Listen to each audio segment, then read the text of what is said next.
love and longing. I was not ready for today.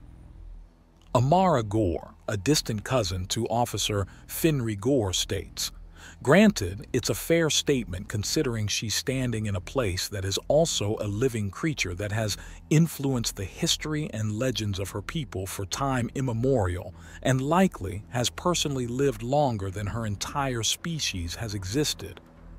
"Is it that you're in the dark forest that's doing it?" Vernon asks, as he takes a sip of a nice hot broth that Miro Noir and he had made together. "No, I actually had a borderline prophetic dream about that recently. Well, a nightmare, but I'd like to think that prepared me for it." "Why would you have nightmares about this place?" Vernon asks, capping the drink and then considering. He then gestures and a stone launches itself from the ground and into his hand. It then immediately reshapes itself into a large mug and he smiles at the inspector. "Care for some broth? It's homemade just this morning."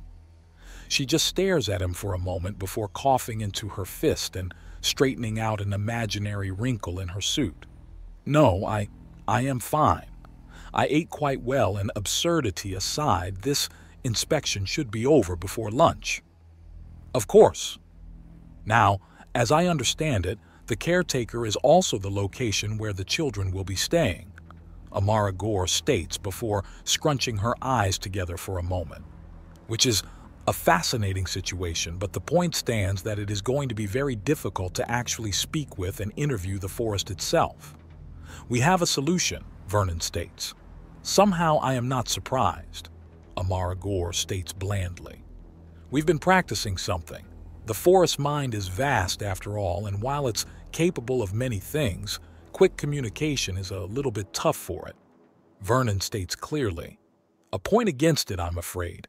Clear communication between caretaker and child is very important," Amara Gore says, and Vernon nods. "Well, not only can it speak through its sons, and speak clearly to the 3 sorcerers to be in the ranks of the children, but as I said, we have a solution. If you'll follow me a few steps, madam. It's just behind this house. I have a feeling that whatever it is that I'm going to see is going to leave me in a state where I will be unfit to examine the buildings. So if we could get that out of the way first?" "Of course, the forest is patient after all." Vernon agrees. "Thank you," she says. "Now, I am unfamiliar with this architectural style. Is the building solid?" "The framework is extremely solid," Vernon replies as he gives one of the support beams a solid kick.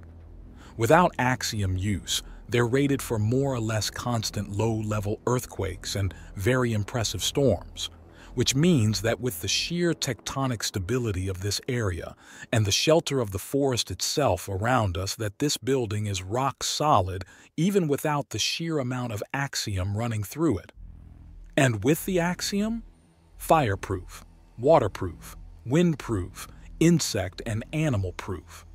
You could bombard this from orbit with city destroyer lasers, and while the ground around it will be cooked fairly thoroughly, the building itself will maintain a cool and comfortable temperature throughout the entire performance, even in the heart of the barrage," Vernon states confidently. "And the lights, running water, interior heating, furniture? Come on in and see," Vernon says as he slides open the door. Although with this style of house, it's polite to remove your outdoor footwear when entering. Tradition? This house is built in the style of the homeland of one of our more prominent and skilled sorcerers. He's Japanese, and this is in the feudal Japanese style, so we're being respectful. You value respect? If good manners can stop people from getting hurt, be it physically or emotionally, then good manners should be encouraged. And they do, so they will be," Vernon states as he slips out of his shoes. He's in a business formal outfit, minus the jacket, so slacks, vest, button-up shirt, and formal shoes, or rather socks now. Amara Gore follows him in after removing her own flats, and she sniffs the air. "Cooking? Snacks for the children," Vernon answers. "Come on over. These are good cold, but you can never beat fresh off the grill," Dale calls out from the kitchen area. Amara follows her nose over to the area and outright smiles at the sight of Dale turning over some strips of meat on a grill. "Welcome to the kitchen, ma'am, where the larder is full to bursting and we have enough for an entire platoon of gluttons." "Really? Then you don't mind if I poke around a bit?" "Be my guest," Dale replies, and she quickly strides past him and turns on the sink. She blinks in surprise as fresh, cool water pours out. She sticks a finger in and then tastes it. "Mountain spring water?" she asks, before turning off the cold and then turning on the hot. It warms up quickly and she tastes it as well. "Very clever. If you don't mind, could I fill a bottle with this? Water this fresh and sweet is normally something you have to pay a premium for." "Go ahead," Dale says before holding out a canteen he summoned. "Here, have an extra so you can have it all officially tested to your satisfaction." "Oh, so you don't mind?" "Not at all," Dale replies, and she fills up a water bottle with a device on the side and then the canteen. She activates the device and examines it for a moment. Her eyebrows go up.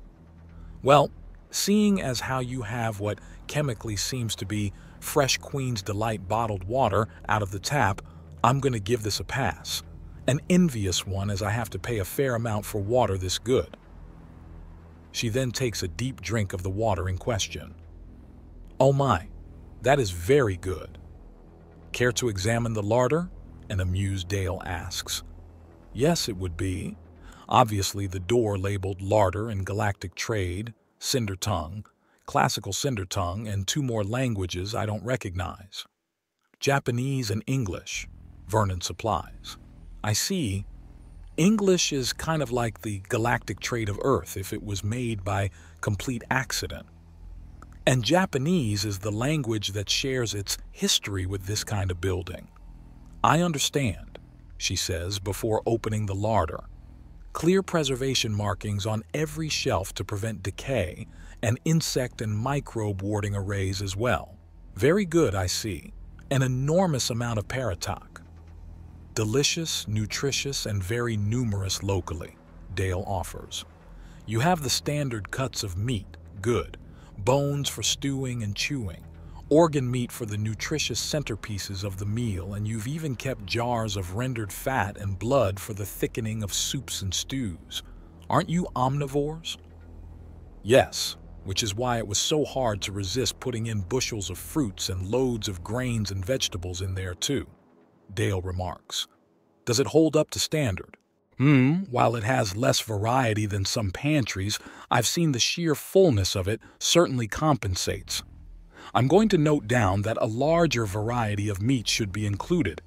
Fish and fowl are important parts of the diet, but paratak is a fine meat," she says before looking around the room. "Do you have locks for the cupboards? Some of the children are quite small and could rifle through them and draw a knife." "Try and open one," Dale offers, and she raises an eyebrow but complies. It doesn't open. "Are these just decorative?" she asks before Vernon answers by stepping around her and wordlessly opening it for her. Inside is a number of forks, knives, spoons, and chopsticks. "I see. What kind of locking mechanism is this? Is it child-safe?" "It's only unsafe to a trained sorcerer. For these drawers, you need the direct approval of the woods to open, and it defaults to no unless you know how to ask." "And how long does it take to establish that level of communication with the dark forest?" Amara Gore asks. "For a child, years. For a grown adult, minutes at most." Vernon answers and Amara nods. "I see," she says as she takes out a communicator and quickly taps in some things. "Well, you have food and kitchen safety covered. Next, I need to see the bedrooms and then bathrooms." "Of course, it's just upstairs," Vernon says with a smile. He shows her to the stairs, and she runs her hand over the railing and gives it a few random shakes and stomps a bit on the steps up. She finds nothing amiss and continues on. "Interesting bedding. Is this also in the Japanese style?" "Yes. The futon is designed to be folded up and packed away with ease. It tucks into the closet there. That way, the children get more room in their rooms." Vernon explains her only question, and she also bounces on the floor a bit to test the feel. She apparently likes the tatami mats and moves on. Amara Gore notes as she flushes the toilet and sees it all wash away. She then tests the showers and bathtubs, then sighs. I'm stalling at this point. You don't really want to talk to the dark forest, do you? No, I do not, Amara Gore says before taking a deep, shuddering breath. It's one of the most dangerous things alive, deadly and murderous. Entire armies have been slaughtered beneath its boughs, to say nothing of the sheer damage that sorcerers have caused in the past. Are you afraid the children will turn out the same? Vernon asks. It's a valid fear, you must admit. It is, but it's not one you won't be able to put to rest without actually speaking to the dark forest, Vernon tells her. No, it's not, she admits. Very well, show me the way, sorcerer. Let us have an audience with your dark and terrible master. That sounds like a quote. Vernon notes even as he gestures for her to follow and leads her downstairs. It's from the Forest Prince series, Amara Gore says almost under her breath. Oh, I haven't read those. I'm not sure you're the type to enjoy them. At least, not unless you like the idea of many men sharing a single woman. I'm pretty sure another man sniffing around my wife would get me in a fairly, let's call it, a sorceress mood. Vernon notes airily. Noted, Amara Gore states as he leads her to the outside of the building and they both quickly get their shoes back on.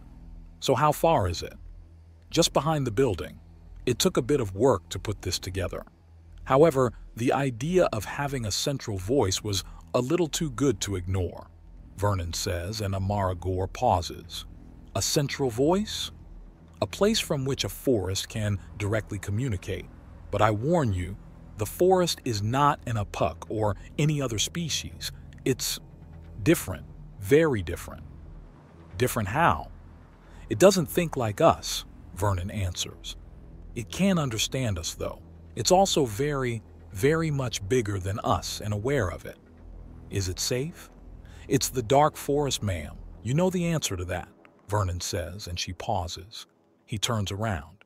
It doesn't have to be safe to be good. It is the poisonous flowers, the deadly predators, the trees, the grasses, the moss and the roots. It is the bark, the leaves and everything that grows, runs, flies, scuttles and burrows within it, including the sorcerers. It is me, it is Bryn Char, the bone chewer. It is also 3 of the children you are evaluating this place for. I see, she says in a somewhat awed voice. Do the stories even come close? Strangely enough, people don't tend to tell sorcerers what the wild rumors about them are, Vernon answers. Then she starts to follow again, her heart pounding more and more with every step. Were she human, a cold sweat would be pouring down her back. But she stays resolute. She has a job, an important one that affects the most innocent and deserving of protection. Even as it feels like her heart might leap out of her throat, she still presses forward, until she stands before an enormous tree just behind the house. There are 3 strange growths on the side that faces them, 2 horizontal ones above a larger vertical one that has numerous mosses and vines growing downwards just below it. For a moment, it almost looks like a bearded face. Then the growths and bumps shift and she realizes that they are. We welcome you, the tree states, but its voice echoes all around her. From the grass under her feet to the leaves high above, it also echoed from Vernon himself. You are the dark forest, Amara Gore asks in a shaking tone. We are, the forest replies.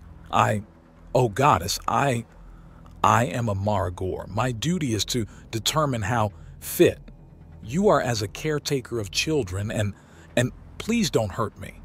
You are safe. We hold no malice towards you. At worst, we pity you. Pity? She asks. That hadn't been something she expected. Not to say that this day hadn't been something out of a fever dream already, but this was a step further than the rest. You are alone. That which grows alone will grow stunted, will grow frail. No plant flourishes in barren soil. No beast survives without others. You are alone. We pity you. The dark forest states. Why? Why have you offered to take in the Barless and Harkle children? What does it matter to you? Barless, Harkle, these woods have placed seedlings in barren ground watered with hate. They will wither there. They will suffer. The dark forest says, and there's a shaking all around. Pain and hate, these can be good. They can empower to create safety and growth. This is different. These are poisonous hates, barren pain that does not nurture, deprived, starved of safety and growth of soul. Beneath our boughs they will starve for hunger and hate. Beneath our bough it is the poisons and barren earth of their old lives they will lack. The dark forest answers. And education, what will they learn from you? Much. We are. All that we are. We are businessmen. We are soldiers. We are students. We are professors and scholars. We are many and strong. The seedlings of Harkle and Barless will be strong, stronger than the withered growths they have sprouted from. And what of the sorcerers? Every traditional sorcerer has emerged from you with violence and wrath in their heart. How do I know you won't do the same thing to the Barless and Harkle children? She demands. Wounds must be closed. Suffering must be answered. Dangers must be broken. Sorcerers seek an end to pain. It is remembered. It is remembered until it is broken. The dark forest explains. Until a fire is quenched, it burns. Until vengeance is sated, it burns. That's not quite the same. It's close enough, Vernon says in his own voice, but there are echoes of the dark forest. Think of it like a burrowing termite. Just because it's not eating you right now doesn't mean it won't start again at any moment. And it can start again at any moment until you crush it. Then, and only then, do you finally know peace. A person's life is very different, Amara Gore states. Life is life. Life grows. Life must be nurtured to grow stronger. The dark forest disagrees. We'll nurture Barless and Harkle seedlings. Will you teach them to seek bloody and terrible vengeance on their foes? She presses.